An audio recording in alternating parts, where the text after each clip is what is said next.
Hasta se me cruzó. Son 2 tomos ¿Por qué no? de la Casa Bautista de Publicaciones. Sí. ¿No? Acá le voy a mostrar el otro, el primero, ¿no? Casa Bautista de Publicaciones. 1958. Algunos ni habían nacido, ¿no? Seguramente. No, tiene 65 años. ¿No? Bueno, que tiene 65 años. Sí, el libro tiene 65. 65 años. 98. Por eso es bien antiguo, ¿eh? Ya, un poco menor que yo, pero por ahí está. Pero algunos no habían nacido todavía. Pero son 2 tomos. Este es uno de los libros antiguos que tenemos por ahí. Y el que le voy a mostrar aquí.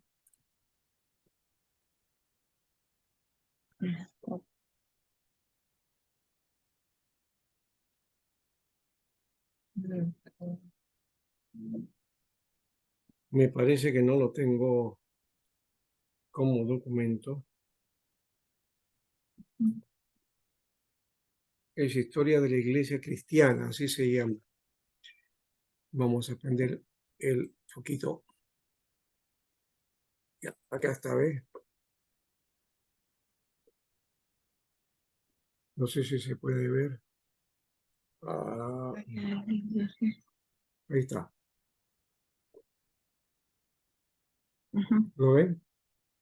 Sí, pastor. Cristianismo, tomo uno. Es un pequeño librito. Sí. Básicamente es un resumen. Historia de la Iglesia Cristiana por Jesse Lingman Hulbert.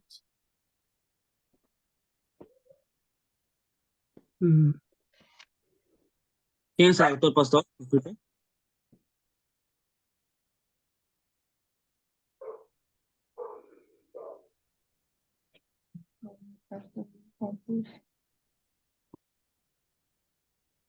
Pastor, ¿quién es el Yo autor? que tengo el título ahí. A ver Es si Kenny lo es encuentro. Es Scott. la Scott historia de la Iglesia Latour. Cristiana. Pastor, yo tengo acá un libro de Conby Jean, de Historia de la Iglesia. Hay que escribir bien porque si no, no lo ¿Eso, reconoce. eso Aquí está, también es buena? lo encontré. Sí, lo tengo.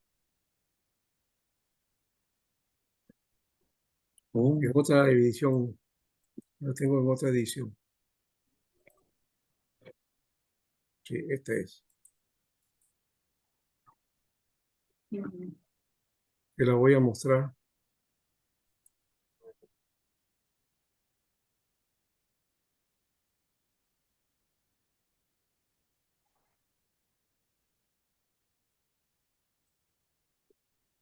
Ahí está.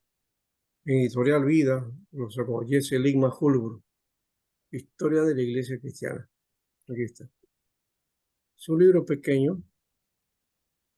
Si se dan cuenta, son 131 páginas. Iglesia Cristiana. Acá está. Y lo da desde la perspectiva de las dispensaciones. Esa es una de las cosas que yo no aconsejo. Es un libro que no tiene las condiciones, me parece, los 7 periodos de la historia, dice, ¿no? Primer periodo, la Iglesia Apostólica, ¿vale? Bueno, por ahí está, pero le da un corte dispensacional. Acá está la Iglesia, ve cómo lo trabaja, porque es un pentecostal, dice acá. Primer periodo, la Iglesia Apostólica, ¿no? Desde la ascensión de Cristo hasta la muerte de Juan, dice. Luego, la Iglesia Pentecostal, ¿ves? Desde la ascensión de Cristo hasta la muerte de Juan. ¿Ya? Y no existía la iglesia pentecostal, o sea, como tal, ¿no? Claro, era la iglesia primitiva. Es la iglesia primitiva. Función de la iglesia entre los gentiles, ¿ya? La iglesia entre los gentiles, la edad oscura. La segunda periodo, la iglesia perseguida, ¿no? Ahí está la persecución, el proceso de persecución, formación del canon, organización de las iglesias. desarrollo de las doctrinas, desarrollo de sectas y herejías, condición de la iglesia. Tercer periodo, la iglesia imperial, el edicto de Constantino, ¿no? Victoria del cristianismo, fundación del cristianismo, división del imperio, supresión del paganismo, controversias y concilios, desarrollo del monacato, que ya hemos hablado, desarrollo del poder en la iglesia romana, guía, caída del imperio romano, ¿no? Ya, eso lo hemos dado en el curso anterior. Ujú. Ya.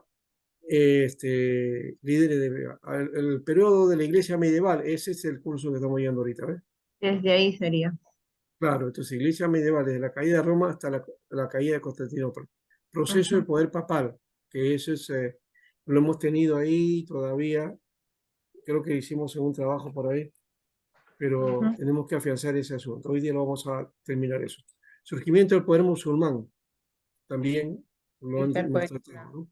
El Santo Imperio Romano, eso creo que no lo hemos tratado, ¿no? Eso también es importante ver. Separación de la iglesia latina y griega, es lo que estaba refiriendo usted, hermana Aide. Las Ujú. cruzadas, ya también eso sí las hemos hablado. Pero yo he puesto las cruzadas, bueno, las cruzadas empiezan acá. La división fue antes, ¿no? Claro. Desarrollo del monacato, ese es otro aspecto diferente al anterior. El arte y la literatura medieval, ¿no? Ujú. Comienzo de la reforma religiosa, caída de Constantinopla, eruditos y líderes, ¿no? Ya. Esto sí, creo que se salva el arte y la literatura. Es importante también denotar ese aspecto que hubo en la Edad Media, especialmente lo que se llamó la Edad Media, la Alta Edad Media, ¿no? La Alta Edad Media, ¿no? El quinto periodo de la Iglesia Reformada, ¿no? Sexto periodo de la Iglesia Moderna, ¿no? Entonces, de la Iglesia Reformada está hablando de la reforma, digamos, los movimientos base de la reforma en otros países, los principios de la reforma reformada, la contrarreforma, líderes del periodo. En el sexto está la iglesia moderna y habla de la iglesia, especialmente se centra en las iglesias protestantes, nada más, ¿no? El puritano, el wesleyano, racionalista, anglo-católico, misionero moderno, y a líderes del periodo moderno, la iglesia del siglo XX. Iglesias norteamericanas, la Iglesia Católica Romana, Iglesia Protestante Episcopal, iglesias congregacionales, iglesias reformadas, bautistas, los hermanos coqueros, luteros, presbiterianos, metodistas, hermanos judíos, discípulos de Cristo, unitarios, ciencia cristiana, iglesia canadiense. Todo esto lo he estado trabajando porque llega pues hasta 1945, que más o menos el libro se escribe en 1958 y comenta pues su época, ¿no? Pero esto de aquí aparece más bien una historia de las denominaciones, esta parte, ¿no? Claro. Ujú. Aparece historia de las denominaciones, ¿no? Claro, porque también en el título, en el tema dice historia de la iglesia moderna, Desde la guerra de de los los 30 30 hasta años. la Segunda Guerra Mundial. La guerra de los 30 años está hablando de 1648, una guerra religiosa. Hubieron dos grandes guerras, la de los 30 años y la otra de los 100 años, que en realidad no fueron 100 años, fueron 117 años de guerras en Europa desde una perspectiva religiosa, ¿no?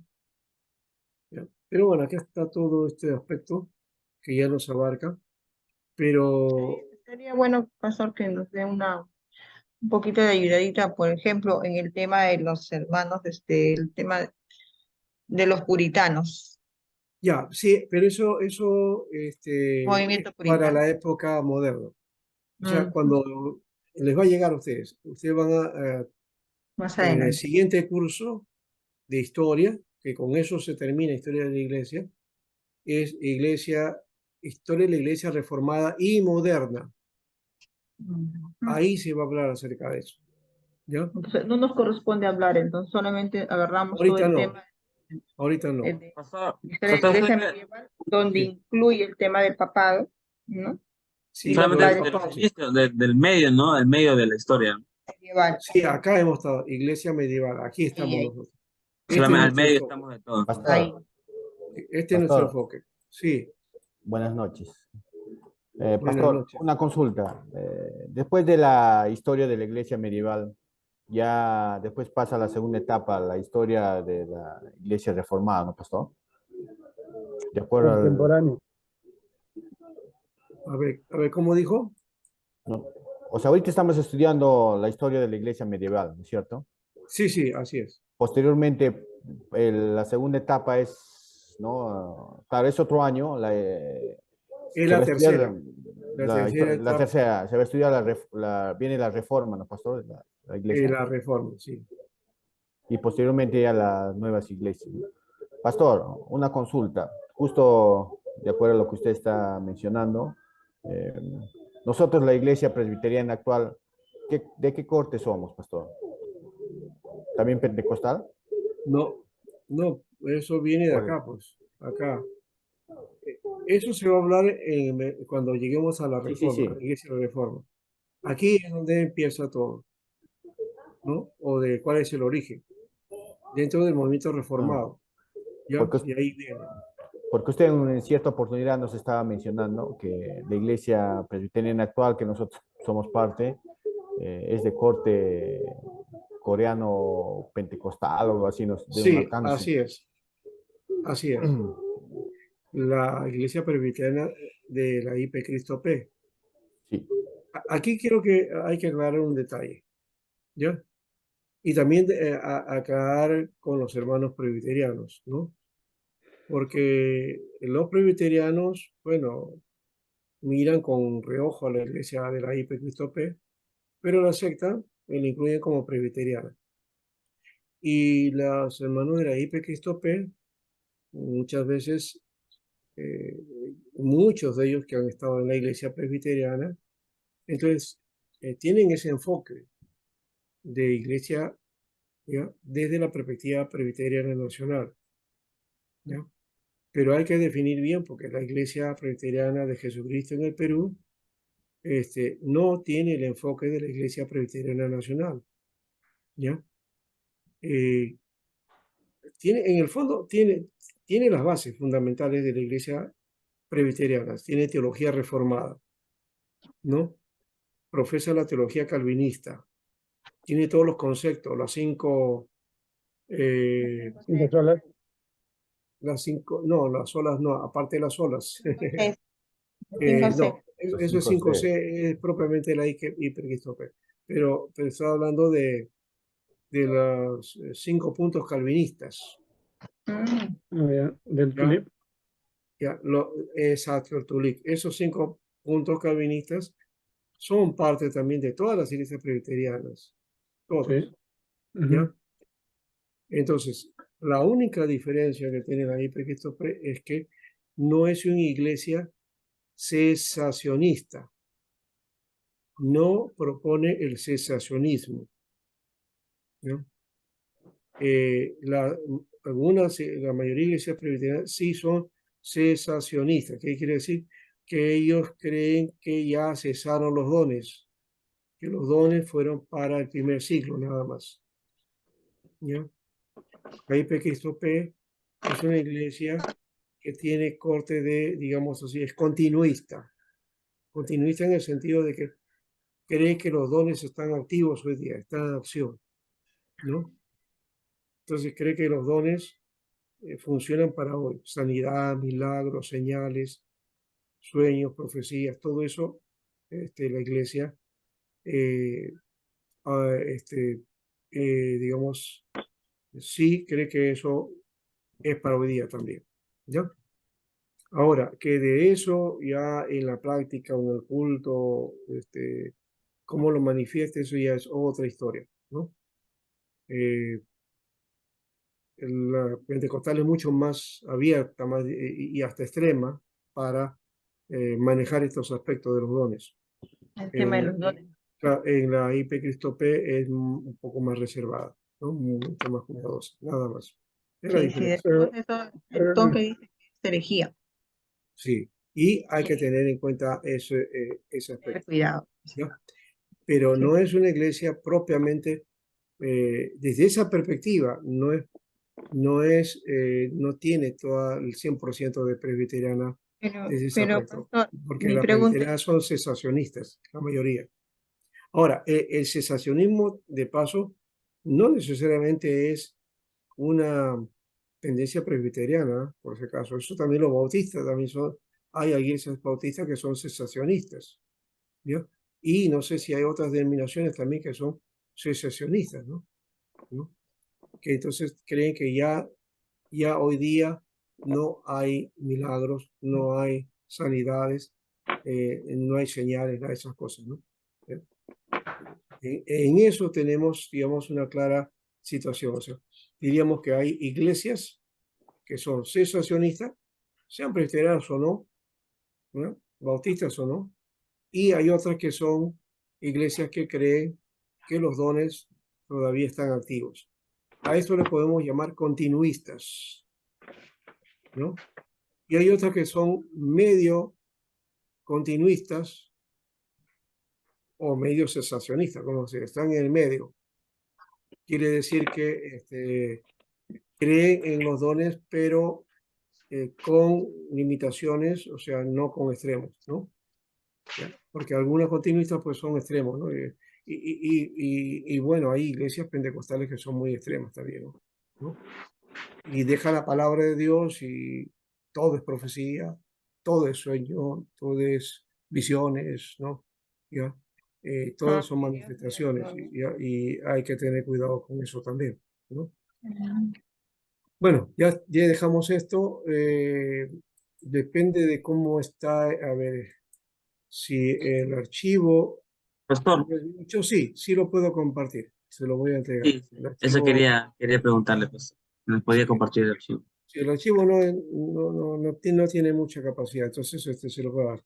No llega a 1 MB, ¿ya? Está en 800 KB creo es. Sí, 800 KB. ya lo buscamos 800 para KB. consulta.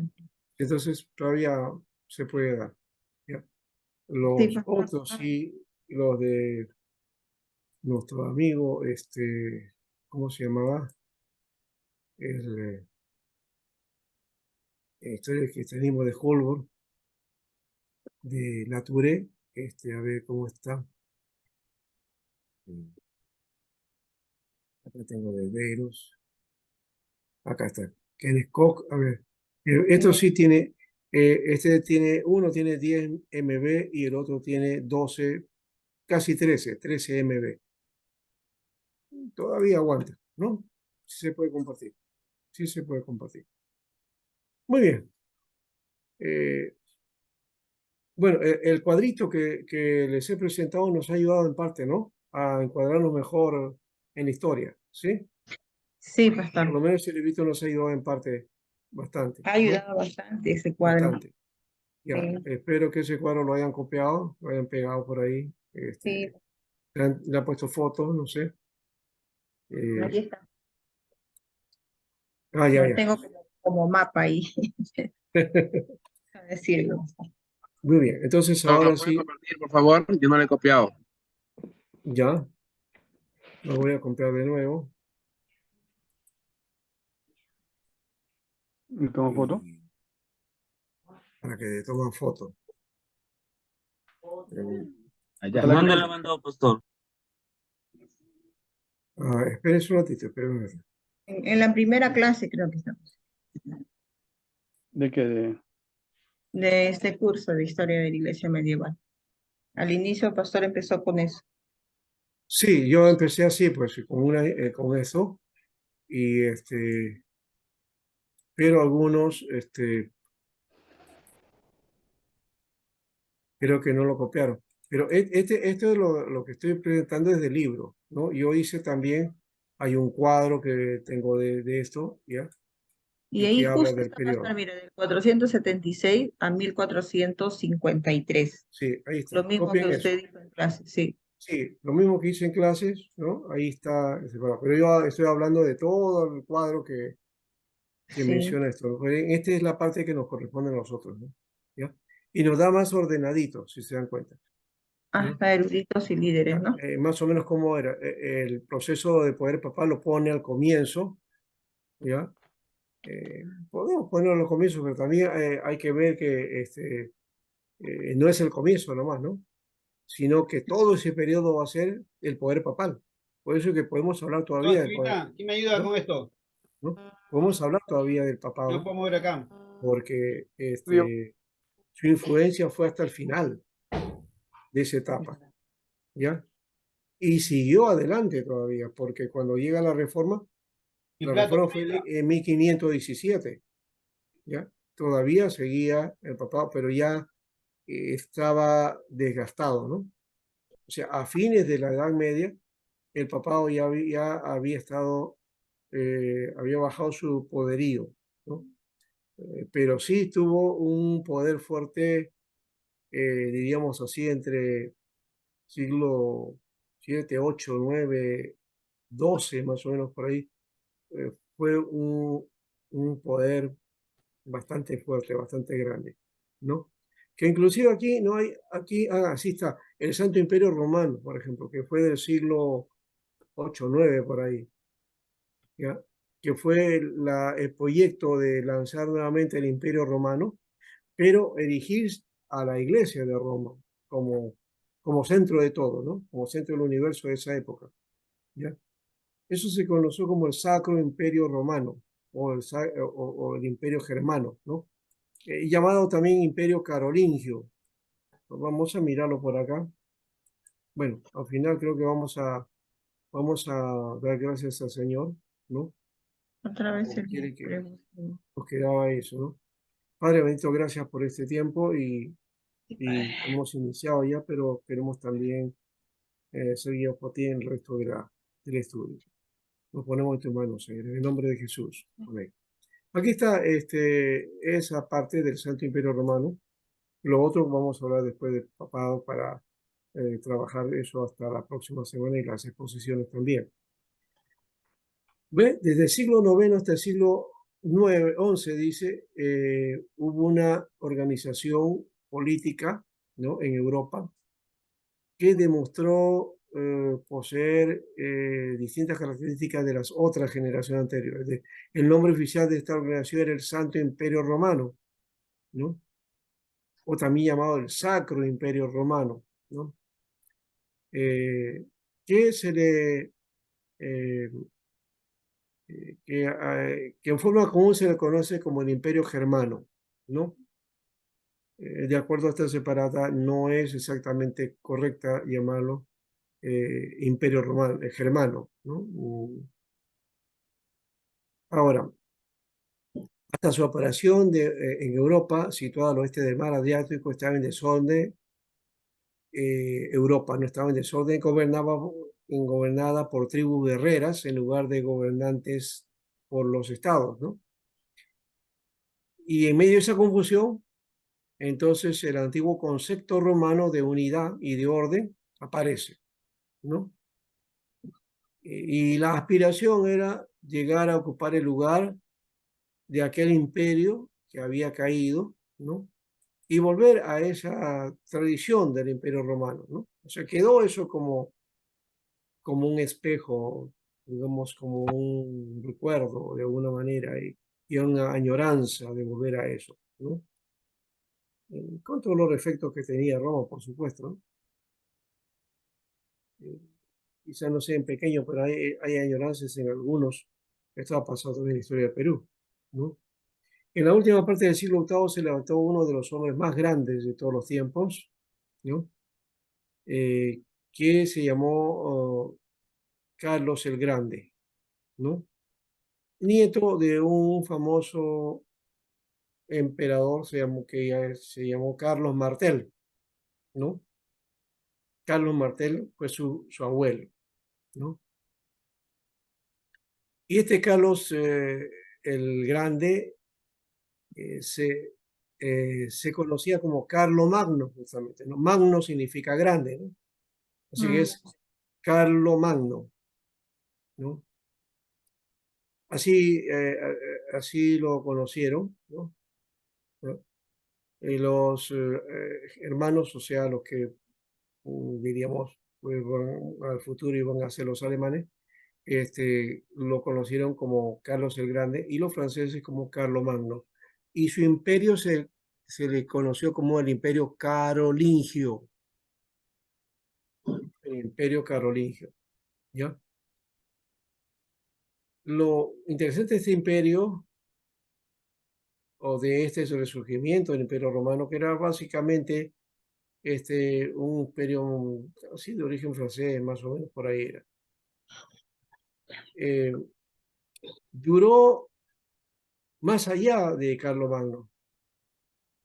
No tuvo la pegada como imperio, o sea, para llegar a ser imperio, ¿no? Pero sí tuvo dominio por muchos siglos, ¿no? Carlos Martel entonces fue rey de los francos, él vence en Tours, ¿ya? Los francos eran una tribu germana que dominaba gran parte de Francia, ¿ya? Así que el origen germano es, digamos, Francia es de origen germano, ¿ya? La tribu bárbara germana muchas veces lo asociamos a los alemanes. Ahí sí no puedo mencionar si eso es correcto o no, pero yo sé que a los alemanes se les llaman germanos también, ¿no? Pero ellos son, claro, de corte ario. Cuando hablamos de los arios, no significa que es una tribu bárbara, por si acaso, ¿no? Sino está hablando de un tipo de personas, ¿no? Blancos, de tipo de tez clara y todo eso, ¿no? Carlos se constituyó entonces en amo de casi todos los países en Europa Occidental, ¿no?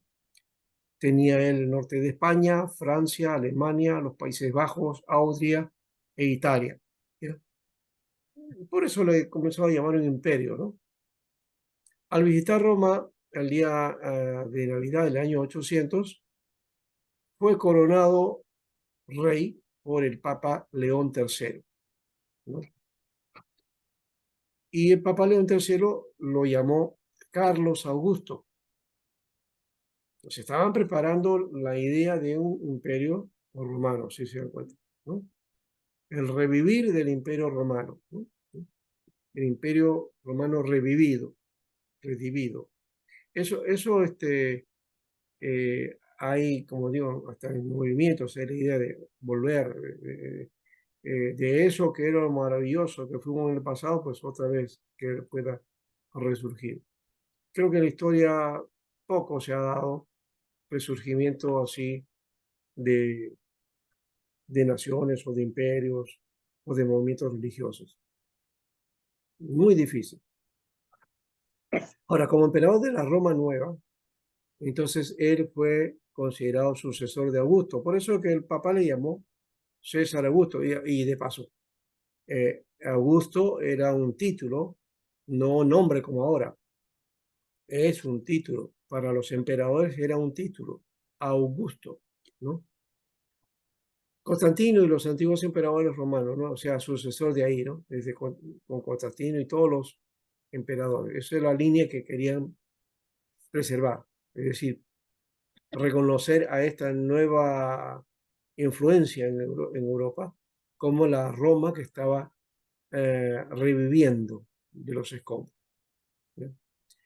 Bueno, Carlomagno entonces reinó sobre un vasto imperio o un lugar grande, ¿no?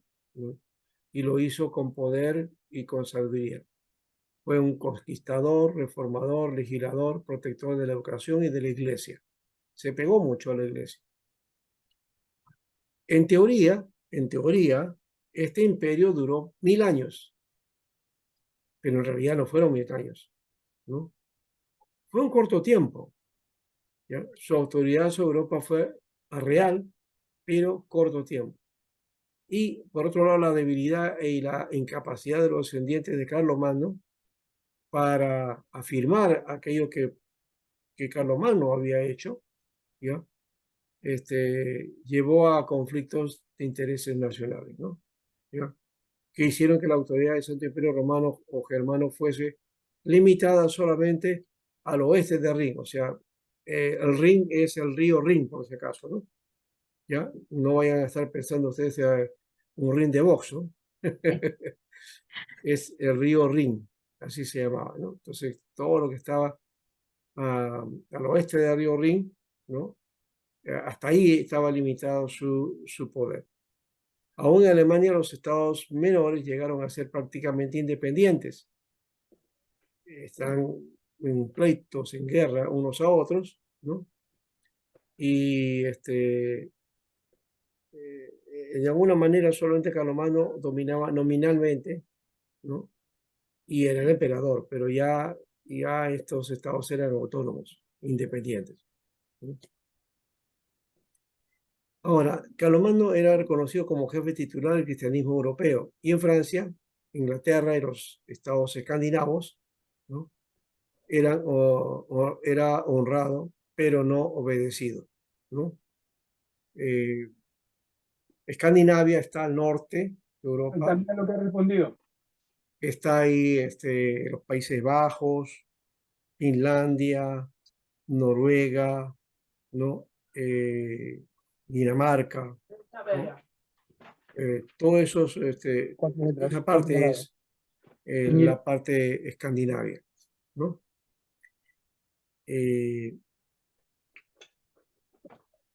Por otro lado, también su autoridad no se limitaba entonces a Alemania y en pequeña escala a Italia, ¿no? O sea que fue reduciendo su espacio, ya no tenía España y también los países escandinavos que están más arriba de Alemania ya no estaban, ¿no? Y también para ir Solamente a conocer y librarnos de estar acá. Alemania y Que no Italia puede. eran su dominio, Entonces, ¿no? por si te Básicamente. pasear y también va a haber, porque A no ver, solo es Tu audio. Hermano Más o menos, José, José Luis. voy a silenciar a varios porque varios tenían acá. Ya. Ahora sí.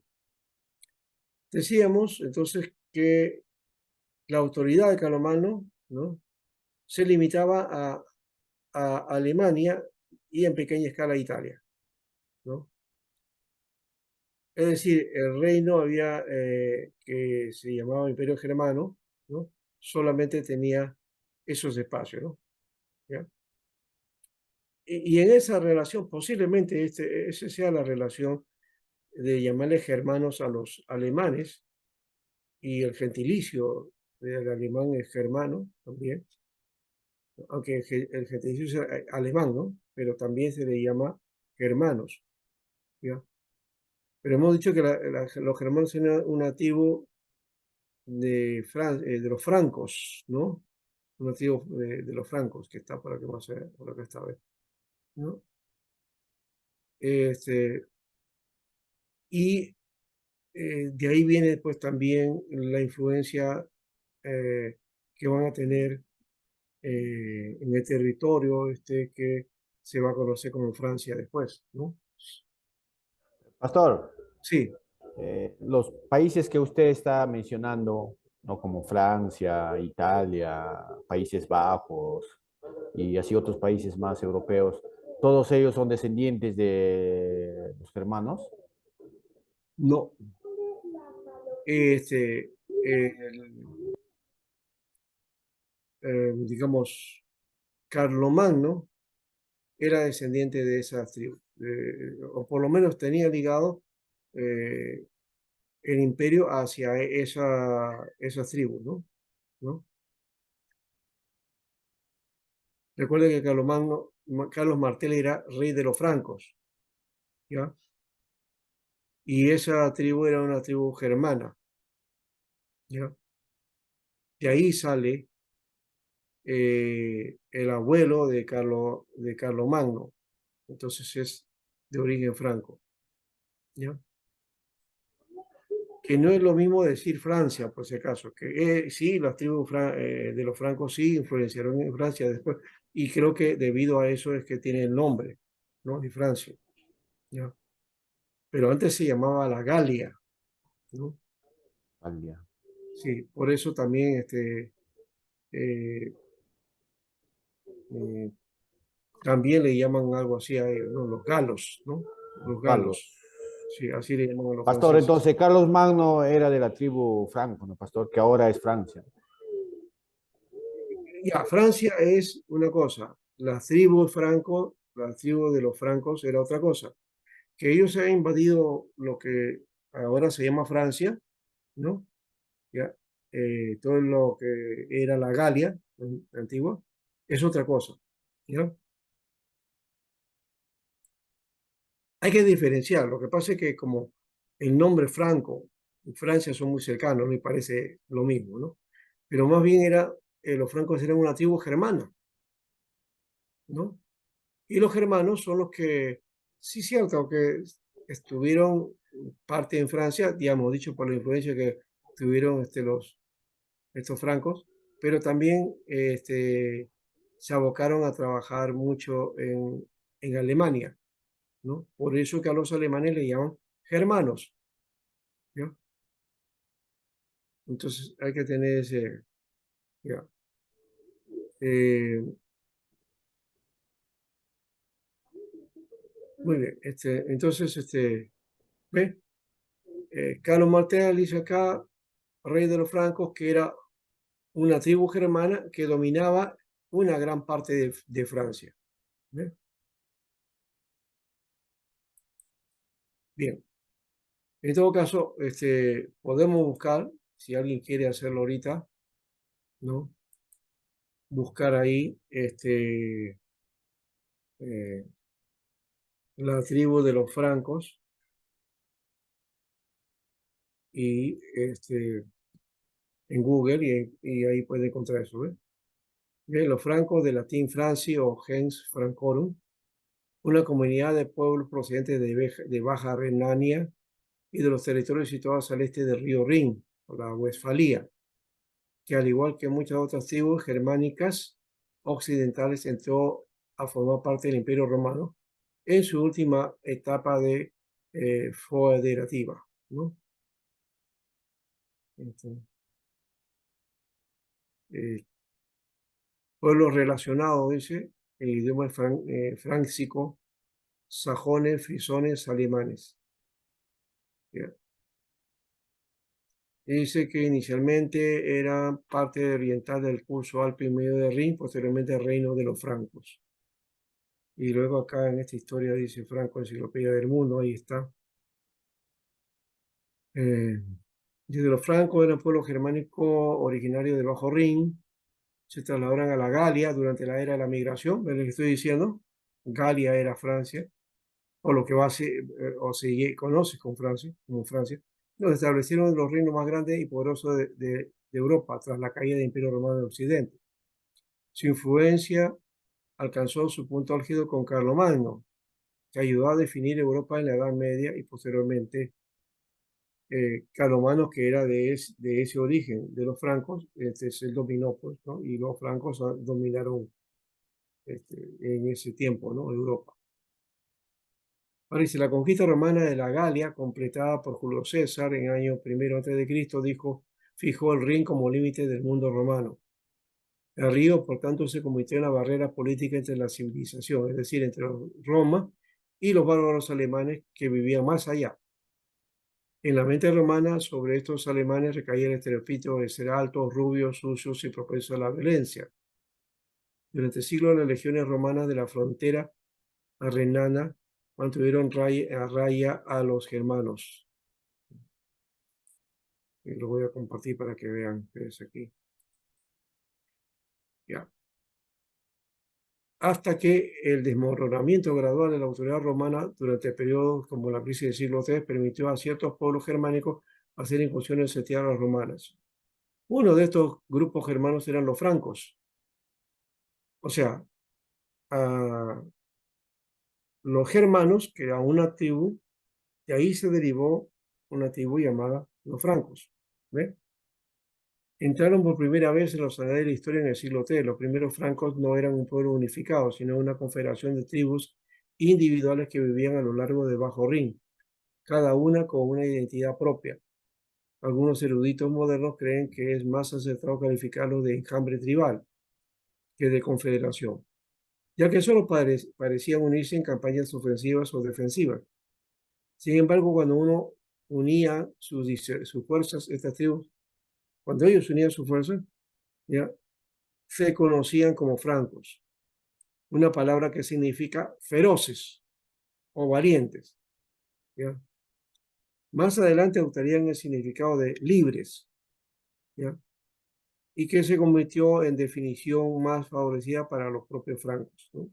Los libres. Así que franco va a significar posteriormente los libres.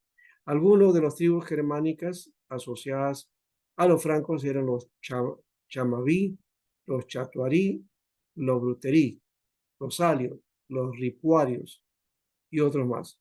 Los alios y los ripuarios se terminarían convirtiendo en las tribus más dominantes.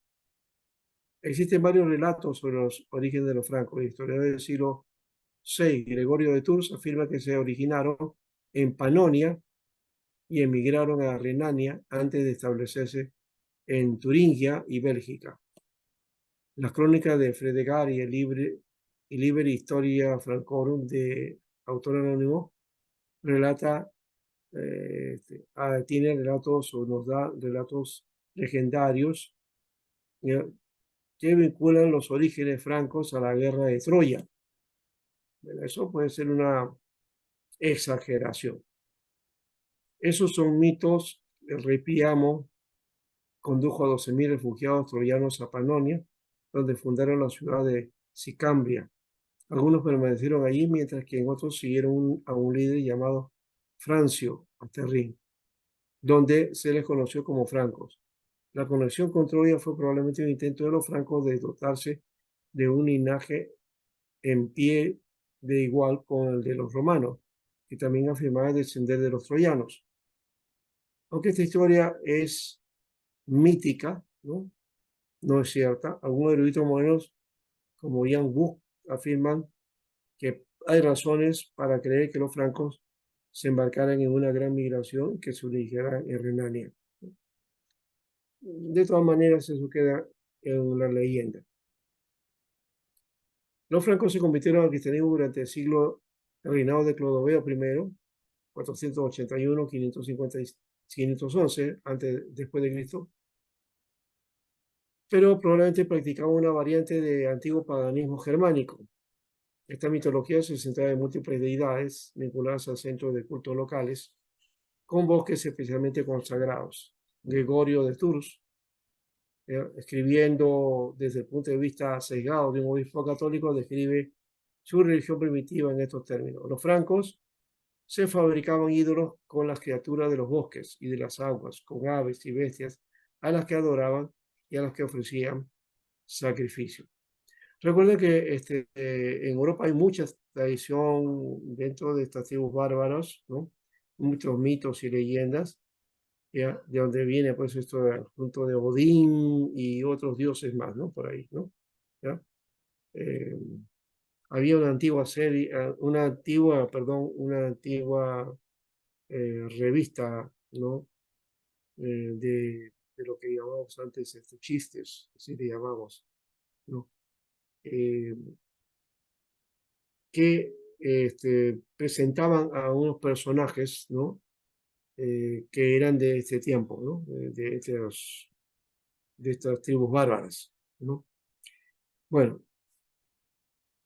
la imagen ahora dice, aunque los primeros francos probablemente creían en alguna iterancio de Wodan, un Odín, existían algunos símbolos específicos para ellos. La imagen del toro, por ejemplo, parece haber sido especialmente significativa.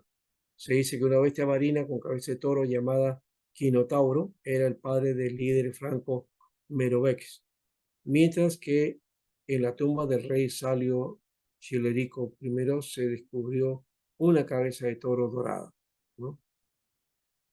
Y aquí está el bautismo de Clodoveo I, ¿no? Al igual que su religión, la lengua franca también empezó siendo germánica antes de su gradual romanización. La lengua original era un dialecto germánico occidental, diferente del gótico germano oriental, como del nórdico antiguo o germano septentrional. Cuando los francos se asentaron en Bélgica y el noroeste de la Galia, se mezclaron con la población galo-romana local y provocaron cambios lingüísticos. en ambos grupos de población. En el norte de Bélgica, los Países Bajos y Alemania, donde la presencia franca fue más significativa, la gente empezó a hablar lenguas de influencia germánica que evolucionarían hasta convertirse en neerlandés, o sea, diríamos en holandés, ¿no? Neerlandés, Nederland es Países Bajos, ¿no? Entonces, cuando hablamos de la lengua de los Países Bajos, no vamos a decir lengua de los Países Bajos, ¿no? Simplemente es neerlandés. Bueno, antiguo y también flamenco. En la Francia moderna y el sur de Bélgica, donde los francos no establecerían una presencia permanente hasta más tarde, florecieron lenguas románicas como el valón y el francés antiguo. Esta barrera lingüística, definida por el temprano asentamiento de los francos, sigue siendo visible hasta hoy, ¿no? Entonces, los francos influenciaron mucho en Europa, se dan cuenta. A nosotros está lejano esta historia, ¿no? Nos parece cuento, ¿no? Y extraño también, porque confundimos pues Franco para Francia, no tiene nada que ver eso. Y germanos con alemanes tampoco, ¿no? Entonces eso, en el proceso posiblemente ya sí se da esos aspectos y se van fijando, ¿no? Tanto idiomas como aspectos culturales y las naciones que cada una va a tener propiamente sus características, ¿no? Antes de su unificación, cada tribu franca seguía su propio conjunto de leyes. Entre 507 y 511, durante el reinado de Clodoveo, se redactó un código de derecho civil aplicado al nuevo reino franco que se conoció como derecho sálico, en honor a la tribu salvia dominante. Este código redactada en latín, ¿no? Dedicado sobre todo a la herencia y la justicia penal, sienta la base de los futuros sistemas jurídicos europeos. Otro código franco, la ley ripuariana, se redactó en el año 630, ¿ya? Cuando los ripuarios adquirieron importancia en el reino de Austrasia. Otro nombre que ya desapareció, Austrasia. O de repente en Europa lo conocen, no sé, no, primera vez que escucho o veo ese nombre. Y luego es asentamiento de la Galia. Como se dan cuenta, acá está, ¿ves? Este es el mapita, periodo migratorio en Europa durante los siglos 4 y 5. O sea, de ahí viene todo eso, ¿no? Cómo se vienen las tribus por acá y se asientan en estos lugares, ¿no? De este lugar estamos hablando, ¿no? Está Italia, está Francia por acá y todos estos países. Y creo que el río Rin está por acá, más o menos, ¿no? Y que cruza, acá no se ve mucho.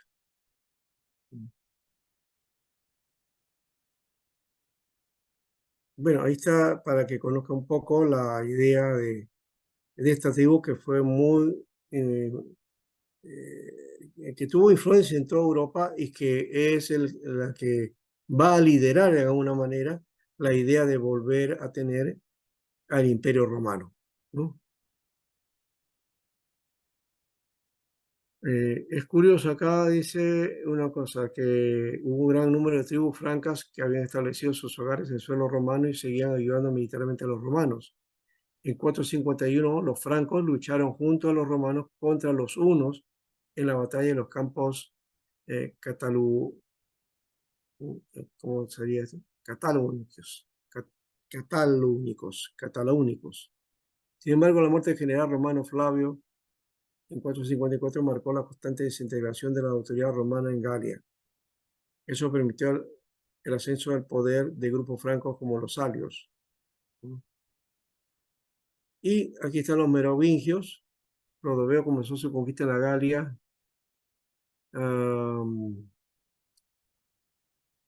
Capturó la ciudad de Soissons. Hizo su base de poder contra los alemanes, los burgundios y los visigodos y expandió la influencia franca por la Galia y Aquitania. Él se convirtió al cristianismo en el 496, iniciando la cristianización gradual de los francos. Su conversión fue importante para hacer de la Galia franca un bastión del catolicismo en lugar del arrianismo, una secta rival el cristianismo favorecida por otros reinos bárbaros. Hacia el final de su reino, Clodoveo se apoderó sin piedad de los demás reinos francos e hizo matar a sus líderes. Por primera vez, los francos se unieron como un solo pueblo, y a su muerte en 512, Clodoveo gobernaba como rey de todos los francos y dominaba toda la Galia, excepto Borgoña, Provenza y Septimania. Bueno, aquí está claro el asunto.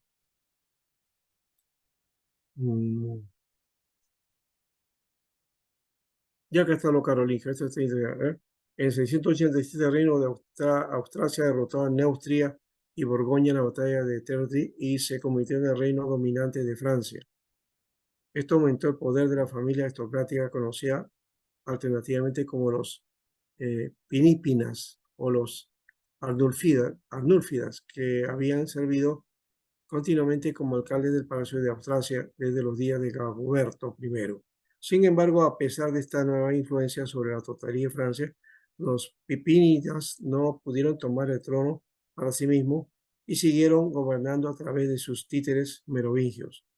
Los francos aún no aceptaban que ninguna otra dinastía gobernara sobre ellos. Esta actitud cambiaría tras el dinámico reinado de Carlos Martel. Ahí está el abuelo, pues, ¿no?, de Carlomagno, un vástago del clan de las Pipínidas que se convirtió en alcalde del Palacio de Austrasia en 715. Carlos condujo a los francos a la victoria sobre el califato omeya en la batalla de Tours en el 732, y así se solidificó o consolidó su rol de gobernante en Francia, ¿no? Gobernante de facto, de paso, ¿no?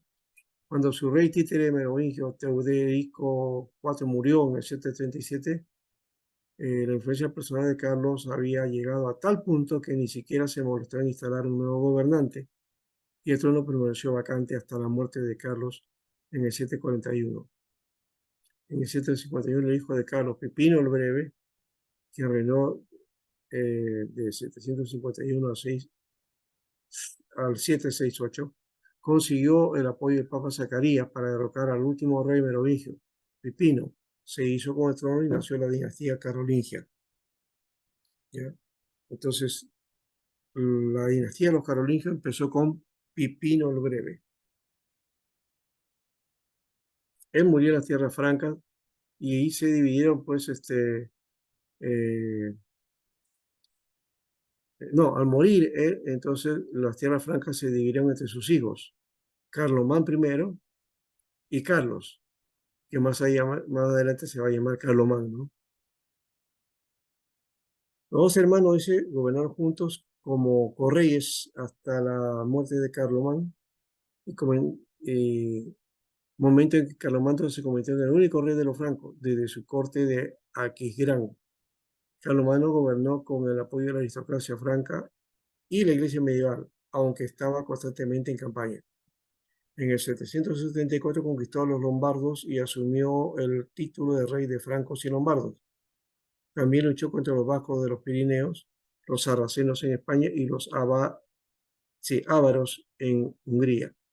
Esta conquista no se produjeron sin grandes dificultades, como ejemplifica las guerras de Sajonia, nombre dado a la extenuante conquista de Sajonia por Carlomagno, que duró del 772 al 804, ¿no?, con ciertas intermitencias.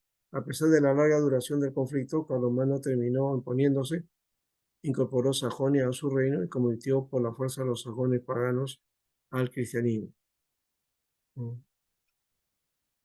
Bueno, él duplicó el reino franco de cuando gobernó hasta que murió, ¿no? Carlomagno fue coronado emperador del Sacro Imperio Romano Germánico por el Papa León XIII en el año 800, 25 de diciembre. Probablemente un intento del papado de establecer control sobre Carlomagno. La coronación también sirvió para reforzar el prestigio carolingio y el poder franco en Europa occidental y central. El imperio de Carlomagno, más tarde conocido como el Imperio Carolingio, se extendía desde el norte de España hasta Hungría y estaba dominada en gran medida por los francos. Coincidió con un periodo de actividad cultural conocido como el Renacimiento carolingio, en que se produjo un aumento de la literatura, la escritura y la música, la jurisprudencia y los estudios bíblicos. Bueno, ahí se dan cuenta cómo empieza esto, ¿no? Dice que el término franco siguió utilizándose a partir de entonces. Vamos a leer un poquito más. 3 años después de la muerte de Luis en 1840, el imperio se dividió en 3 reinos distintos para evitar la guerra civil entre los hijos: Francia Oriental, Francia Media y Francia Occidental. Estos reinos perduraron hasta el declive de la dinastía carolingia, cuando Francia Occidental se convirtió en el reino de Alemania. ¿Ve? El reino de Francia Occidental en el reino de Francia, y Francia Media en los reinos de Lotaringia e Italia. O sea, había 3 Francias, ¿no? Oriental, Media y Occidental. La oriental se convirtió en Alemania. La occidental fue exactamente la Francia, ¿no? Y Francia Media en Italia. Aunque el término franco siguió utilizándose a partir de entonces, ya no tenía una definición étnica, sino que se empleaba para referirse más ampliamente a los europeos occidentales católicos. Y durante las cruzadas, los cristianos ortodoxos orientales y los musulmanes se referían a las cruzadas de Europa occidental y central como francos o latinos. Entonces ya saben que esta tribu bárbara de los francos tuvo mucha influencia, ¿no? Aquí en la conclusión es importante. A pesar de que en un principio los romanos los consideraban bárbaros incivilizados, los francos influyeron en el desarrollo de Europa desde el punto de vista lingüístico, jurídico, cultural y religioso, e incluso sustituyeron a los propios romanos como nuevos emperadores de Occidente tras la coronación de Carlomagno. Ciertamente los francos desempeñaron un papel importante en la Alta Media o en la Edad Alta Media y en el nacimiento de algunos de los estados de Europa. Bien, ahí está entonces este documento que nos permite tener entonces la idea de esta tribu que en alguna manera fue importante en Europa, ¿no? Y que desarrolló el imperio carolingio, ¿no? El imperio, el nuevo imperio romano, ¿no? O el Sacro Imperio Romano, alemán, Sacro Imperio Germano Dentro también, de ¿no? la historia medieval también, ¿no? Un Es imperio parte, sí, claro, desarrollado en una parte de antes Francia, ¿no? Algo así. claro, y se dan cuenta en la historia que una de Francia Oriental, Francia Media y Francia Occidental, ¿no? La Francia Oriental va a ser la que va a ser Alemania, ¿no? La Francia Media va a ser Italia y la Francia Y la Occidental occidental, va a ser Francia. Francia propiamente, ¿no? Entonces, estas tribus francas no solamente crearon Francia, sino crearon Alemania e Italia. Y creo que también en este caso los lombardos también estuvieron en Italia, básicamente Lombardía se llamaba ese lugar, ¿no? ¿Ya? Sorry, la tribu germana. Es que los francos eran tribus germanas, ¿ya? O sea, los francos eran una de las tribus germanas, habían varias tribus germanas, ¿ya? ¿Ya? Entonces, por eso es que a los alemanes se les va a llamar germanos, ¿ya? Por su origen, ¿ya? O culturalmente viene por ahí, ¿no? Esa idea. Bueno, Ahora, por ejemplo, como las herramientas que vienen, no dice Made in Germany, que viene pues de Alemania. de Alemania, sí. No, en inglés se llama Germany, pues, sí. Alemania, Germany. Sí. Made in Entonces, Germany. pero ya sabemos que eso tiene que ver porque el origen de digamos, de esa palabra viene de los germanos, ¿no? De las tribus germanas, ¿ya? Y Propiamente los francos, que fueron una tribu germana, ¿no? Los francos eran una tribu, pero de origen germano, ¿no? O sea, dentro de los germanos habían varias tribus, ¿ya? Una de ellas eran los francos. Estos francos dominaron esa parte de Alemania, ¿no? Y se le conoció entonces más adelante cuando ya mueren estos reyes, ¿verdad?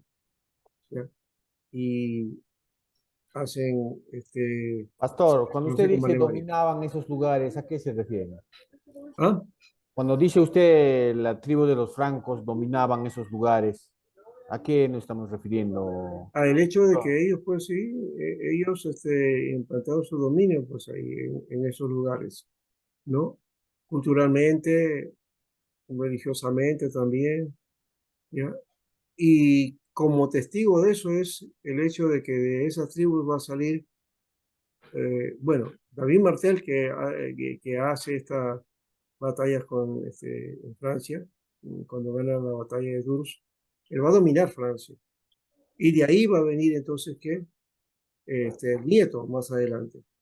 Y el nieto es el que va a visualizar la idea de volver a tener el Imperio Romano, ¿no? ¿Ya? No son entonces ellos latinos o romanos propiamente, si se dan cuenta, ¿no? Sino que venían de un origen de tribus, ¿no? De tribus bárbaras, ¿no? Pero más allá de eso, este, Carlos Magno pues ha tenido su lugar y claro, la historia eh, lo reivindica, ¿ya? Y este imperio va a tener un tiempo, si bien es breve, pero también va a continuar en realidad por muchos años, ¿no? Aún no es 1000 años, pero no creo que haya sido tanto tiempo, ¿no? Ahora, eh,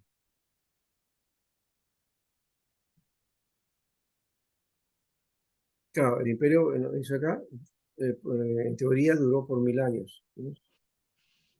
Pero solamente la autoridad de este imperio fue corto tiempo, ¿no? A ver, después de la decadencia de su deseo de Pastor, pelear en el trono, el emperador fue elegido por un electorado compuesto por 7 príncipes. ¿Sí? Pastor, todos estos países que estamos mencionando han sido parte del Imperio Romano. Claro, claro, exacto, los países que están más allá del río Rin, ¿no? O sea, de la Pastor, parte oriental, sí. este, Alemania no era antes Prusia, una parte.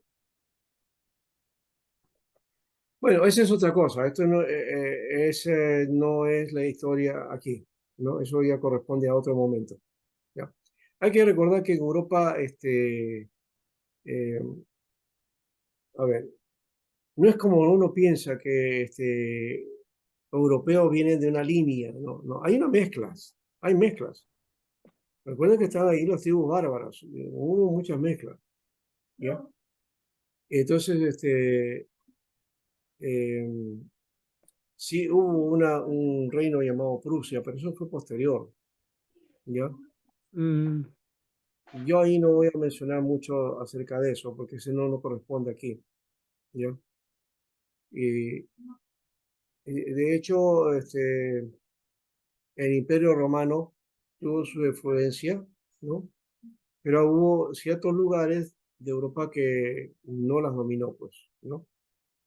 Inclusive hubo campañas con respecto a eso. Y está, a ver, estoy pensando en la época de, de Adriano, más o menos, ¿no? ¿No? O de otro rey que está ahorita que me está olvidando, aparece la historia un poco ahí, claro, tergiversada, pero en la película esa de El Gladiador, ¿no?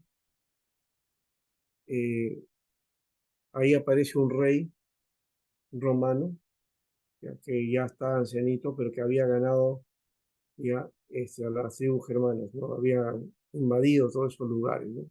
¿Ya? Han ido a dominar, tratar de dominar todos esos lugares. Sí.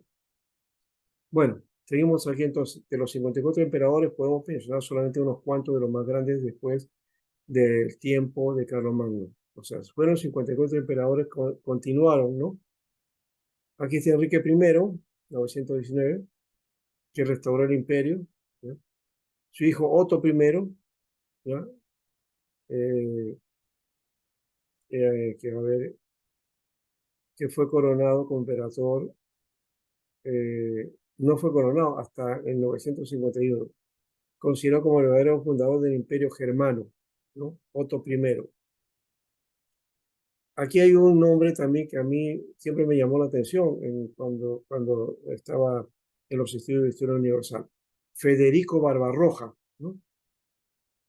Era porque era pelirrojo seguramente, ¿no? ¿Sí? Pelirrojo. Fue uno de los más poderosos en la sucesión de emperadores.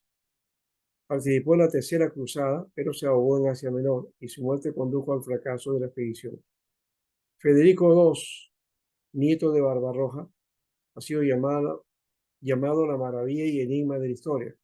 Rodolfo de Habsburgo, fundador de la Casa de Austria, ¿no?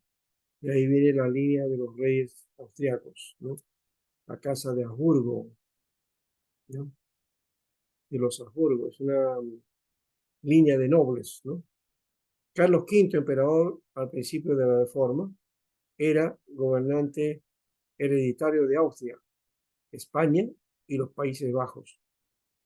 Hizo lo mejor que pudo, pero sin éxito, para sostener todos los países que estaban bajo su dominio en la religión antigua.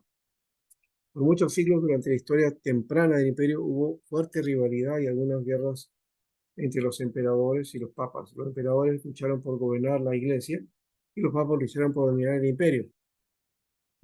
Se voltearon los papeles, ¿no? Aquí está el Papa Gregorio VII, ¿no? Hildebrando, que obligó a que el emperador le rindiera sumisión al Papa, ¿no?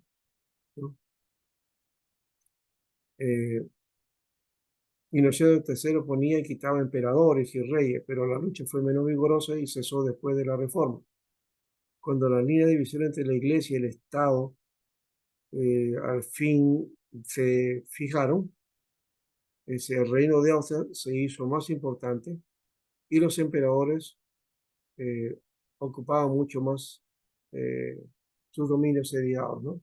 Con muchos estados de imperio llegaron a ser prácticamente independientes hasta que el título de emperador ya era poco más que un honor, no tenía significado. En el siglo XVIII, el ingenioso Voltaire dijo que el Santo Imperio Romano no era ni santo, ni romano, y menos un imperio, ¿no? La sucesión de emperadores terminó en 1806, cuando Napoleón estaba en la cumbre de su poder. Ese año, Francisco II fue obligado a renunciar al título de emperador del Santo Imperio Romano y asumió el de emperador de Austria. Y Voltaire sí tuvo la razón, ¿no? Eso de Santo Imperio Romano, no era santo, no era romano, ¿no? Y tampoco era imperio, ¿no? Curiosa la figura que toma Voltaire en este aspecto. Claro, no era romano, porque ya hemos dicho, no eran latinos, pues. Eran de origen franco, ¿no? Los francos, sí, ¿no? Los herederos de esa tribu, ¿no? Muy bien, ¿alguna pregunta por esto? ¿O está claro? Nos hemos dedicado un poquito a los francos, ya saben quiénes son los francos. Espero que ya no haya ninguna duda con eso, ¿no? Sí, fue una de las tribus germanas y de ahí formaron 3 naciones. Francia, España e Italia. Ajá. Francia en Occidente, Alemania en Oriente y el centro para Italia. Así es, sí. Bueno, más allá de eso, había que conocer más la historia europea, ¿no? Para saber cómo se van desarrollando más adelante esas naciones, ¿no? Pero por lo menos aquí está más o menos el origen, por ahí está. Por eso dicen que Europa, pues, las naciones modernas europeas tienen origen bárbaro. O sea, las tribus bárbaras fueron las que iniciaron esto, ¿no? Después de que el imperio se vino abajo y esta falso imperio que sí duró bastante, mire, hasta 1800 duró, ¿eh? Hasta 1800, del 800 al 1800 son casi, sí, son 1000 años, pues, sí, 1000 años. Solo que ya no tenía la fuerza, nominalmente ya no había imperio ya, ¿no? Entonces, no era nada, pues, ¿no? Su momento fue en la época de Carlomagno, nada más. Y por ahí algunos de esos, ¿no? Y luego los otros reyes que sí están en la historia, pues, ¿no? ¿No? Sí, y de acuerdo, Federico Barbarroja, me acuerdo, ¿no? Y a los hijos no es igual que el papá. Pipino el Breve, por ejemplo, que me acuerdo, él también más o menos por eso, ¿no? Acá también hemos tenido nuestro Pipino el Breve, ¿no? Un presidente que duró 5 días, ¿no? En fin, ahí estamos. Uy, verdad. Pastor, Sí. es por eso que actúan. No va a recordar la aparición del lagarto, no va a recordar. Pastor, es por eso que en los países europeos hasta ahorita existen reyes. Claro, claro. Ahí está la casa de Habsburgo. Los Habsburgo existen, Hoy en día. ¿ya? Sí existen. ¿ya? España, Y España también tiene sus Inglaterra, reyes, claro, ¿no? Inglaterra también tiene los suyos. Austria, Austria, Alemania, Bélgica, Holanda, ¿no? Bélgica, pastor. Bélgica, ahí están los reyes, pues, ¿no? Que ya no gobiernan, básicamente ya no están de decorado, ¿no? ¿No? Están de decorado. Pero sí, claro, causan gasto al Estado, porque el Estado los mantiene, ¿no? Y bueno, vamos a tener eso simplemente, bueno, quizás sea un poco de turismo, un poco de historia, o quizás el hecho, pues, de la línea real que tenían antes estos gobiernos, Pastor, ¿no? todo eso viene de Esos dinastía, ¿no, estados. pastor? ¿Ah? Todo eso viene de dinastía, ¿no, pastor? De los reyes. Sí, claro, claro. Los reyes siempre han gobernado de esa manera. Un rey moría, sucedía a su hijo, ¿no? ¿No? No así como nosotros ahora los presidentes, ¿no? Aunque también hay una cosa rara aquí en Perú, ¿no? Esto de presidentes que fueron presidentes y después sus hijos intentaron ser presidentes, algunos de ellos han sido presidentes también, ¿no? El caso de Mariano Ignacio Prado y luego Manuel Prado, ya es una cuestión por ahí, ¿no? Entonces, los Prados han reinado o han gobernado también, papá e hijo han gobernado, ¿no? Y hay otras historias más, pero por ahí lo dejamos, no es historia del Perú. Vamos a tener descanso, ¿les parece? ¿Ya? Pero bonito este aspecto, ¿no? De la historia, aunque no está por ahí, no vamos a hablar los detalles fácil de todo, pero por lo menos para tener una idea de todo Fascinante la esto, historia. ¿ya? Que nos permite ampliar un poco el horizonte, ¿no? De cómo ha sido la historia. Y cómo la iglesia también ha estado metida ahí, ¿no? A estos reyes es que sometió el papado, por ejemplo, ¿no? A estos los dominaba, ¿no? Y también ahí trataba de hacer sus triquiñuelas, ¿no? Y no solamente esto, los demás también, porque todos los reinos de Europa, ¿no? Fueron sometidos por el Papa. ¿Ya? No, Napoleón le quita el poder. Napoleón le quita el poder al Papa, ¿no? Bueno, vamos a dejar entonces un poco. Sí. Disculpe, después de Carlos Magno vino Napoleón, ¿no, pastor? No, Carlos Magno es del siglo IX, ¿no? 8, 9. Napoleón no, pues Napoleón de qué año es, ¿no? Es de 1700 más o menos, 1800 por ahí. ¿no? Más adelante. Fue más antes, ¿no? No. Claro, Carlos Magno es antes y Napoleón es después, no tiene nada que ver. pero sí es el que dominó. En este caso, aquí en esta historia hemos visto algo acerca de esto, ¿no? Que en 1806 Napoleón, entonces que está en el poder, ¿no? Dice que la sucesión de emperadores terminó en la época de Napoleón domina, pues, ¿no? Hasta ahí llega. O sea, si hemos mencionado a Napoleón es porque estos reyes que tenían sus linajes y llegaron hasta esa época. Napoleón entra, mocha a todos, se acabó todo, ¿no? Entonces, Napoleón se dirige de nuevo. Claro, después en la historia eso va a cambiar, ¿no? Pero ahí está la figura de eso, ¿no? Vamos a tener entonces nuestro descanso y luego volvemos entre 15 minutos. No sé, le cerramos 4 minutos, así que, pero lo recuperé.